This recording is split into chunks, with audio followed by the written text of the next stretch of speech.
त्यक्त्वा कर्मफलासङ्गम् नित्यतृप्तो निराश्रयः कर्मण्यभिप्रवृत्तोऽपि नैव किञ्चित् करोति सः।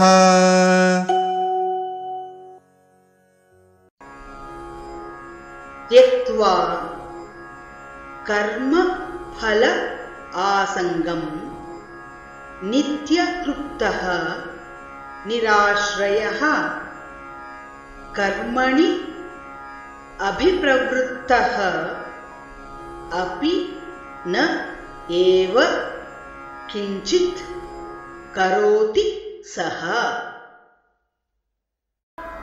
त्यक्त्वा कर्मफलासङ्गम्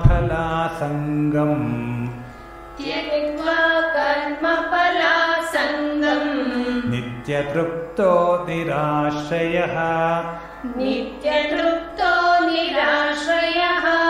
कर्मण्यभिप्रवृत्तोऽपि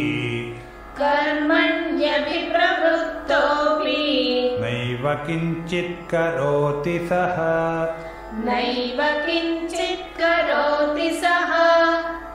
त्यक्त्वा कर्मफलासङ्गम् नित्यतृप्तो निराश्रयः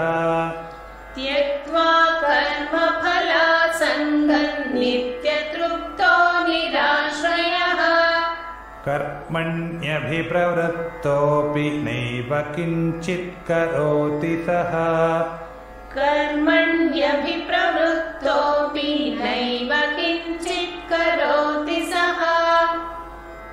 त्यक्त्वा कर्मफलासङ्गम् नित्यतृप्तो निराश्रयः कर्मण्यभिप्रवृत्तोऽपि नैव किञ्चित् करोति सः।